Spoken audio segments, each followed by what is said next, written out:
What's up, ladies and gentlemen? Today I'm gonna be doing what if Deku was black? Or what if he was the N word, as you saw in the thumbnail?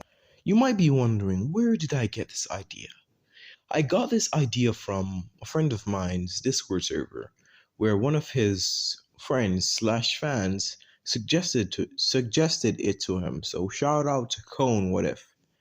And I'm gonna pin the guy in the comments that obviously made the thumbnail and the idea. He's a great thumbnail maker. If you want him to make some thumbnails for you, I'm gonna leave that in the comments. But let's get to the story.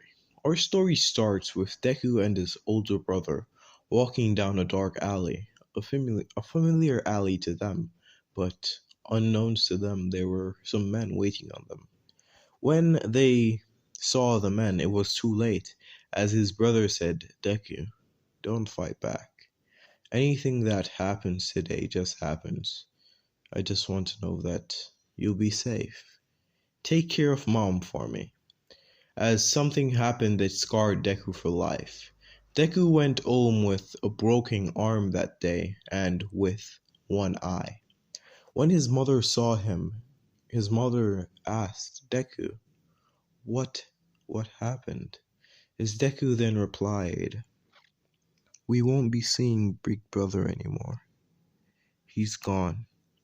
His mother then cried, saying, Please tell me, Deku, what happened? Deku then replied to his mother, Do you remember the sharks? Yeah, we borrowed money from the sharks to feed the family 2 months back, and Big Brother owed them half of the money, and they took him away for that. They said they were going to kill him, but I don't know what happened. He told me that I should stay back and take care of you. Inko wept and told Deku, Don't worry, my child. We'll make it out through the worst. Inko then went to the police station to report what just happened. When she arrived, obviously because she was black and her children was black, she reported to a white police officer. There weren't many black people in the force at the time. When she told the police officer then replied, Tell me, what can you do for me to search for your son? You're poor, you're black, you're an inferior species. So why should I go out and look for this nigger of yours? Inko then replied, My son, he's the only one that is keeping us fed, and without him I will have to turn a street worker. The police officer then said, That's great.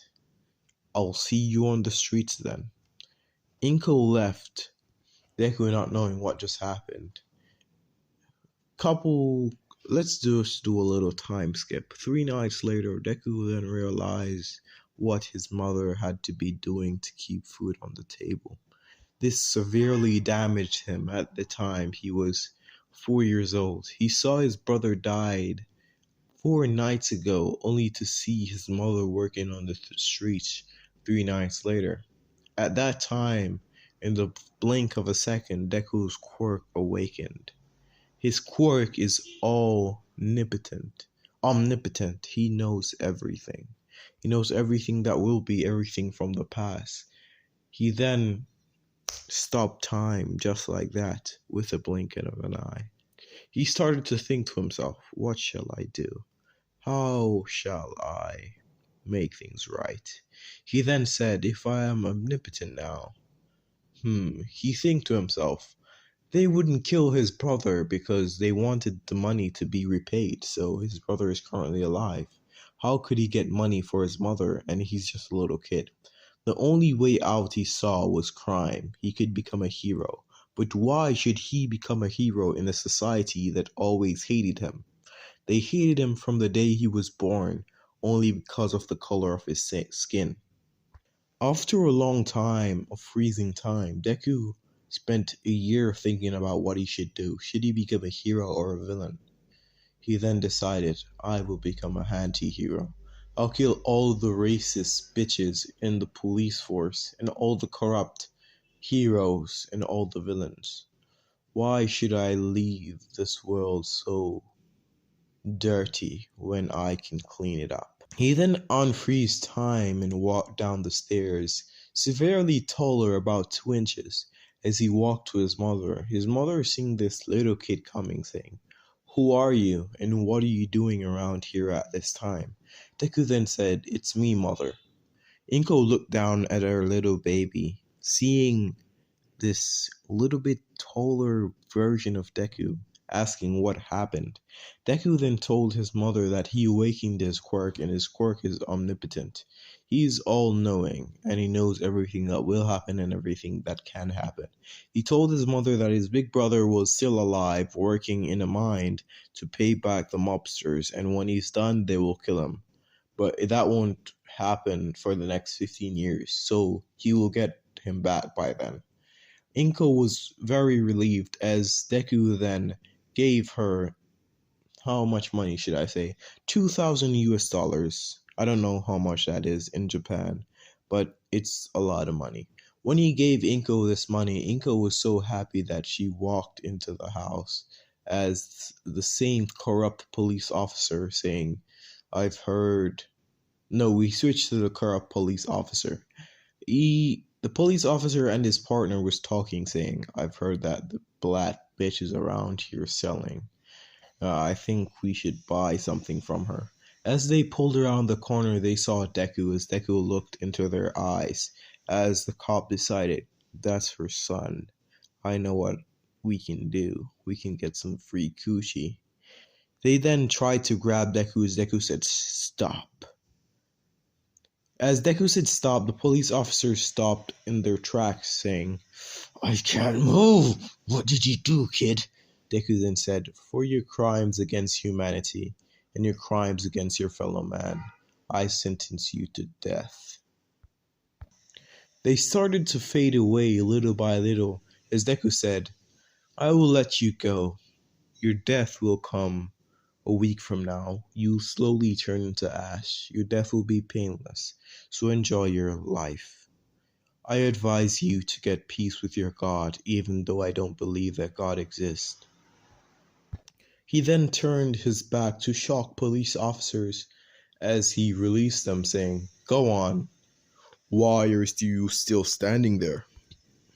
Sorry about that, my voice cracked. The police officers then ran back to their patrol car as Deku turned around, walking away menacingly. Inko was in the apartment, not seeing what has just taken place, but was very happy because her son has just given her money that could buy food for 4 months and send all of them to school. The next day, Deku said, "Mom, like how we have money now, why don't I start to go to school? You can even send my 2 sisters. And please leave a name for his sisters down in the comments if you reach this far."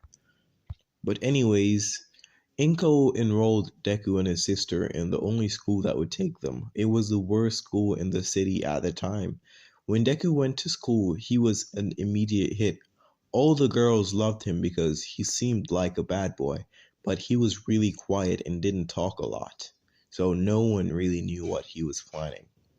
Deku was an A-class student, and that made a lot of the boys jealous. So one day, a certain boy by the name of Bakugo Katsuki and his goons decided, why not bully Deku? Why not hurt him? Just to push our point across, to show him that we're better than him.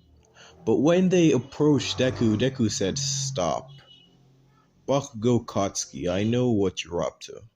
And if you're wondering where does this take place, this takes place in the parking lot of the school, and Deku is near a lot of cars." When he told Bakugo to stop, Bakugo said, "What? Were you trying to tell me what to do, loser?" Deku then said, "No, I'm not trying to tell you what to do, but I'm giving you a warning. If you take one more step and continue with those intentions, I'll break your legs, and no one will believe you. What I'm gonna do to your friends. They'll think that a villain attacked. You'd be so paranoid that you would almost go mad. You see, Bakugo, I know everything there is and everything there will be. I know everything you will do and everything you have done. I even know the very first day you began to do those secret activities, those secret after school activities that you believe that no one knows about. Bakugo was so shocked that he was frozen in place, saying, "I'm gonna kill you, loser!" As he walked forward, Deku said, "I warned you." With a blink of an eye, Bakugo's feet were broken. His friends' arms were broken and also their feet. He basically broke all their limbs in their bodies as he walked away menacingly, saying, "Bakugo, I kinda like you. You got balls. I can see that your future is full of potential. I can tell you what, your greatest dream shall come true. You will be the #1 hero one day, after All Might and Endeavor dies." Bakugo was proud but also shocked that All Might and Endeavor would die one day. But that is the end of her story. I hope you like it. This was just part 1, and if you want part 2, 10 likes. So that was Mr. Sentry back at it again with a new video. Thanks for watching.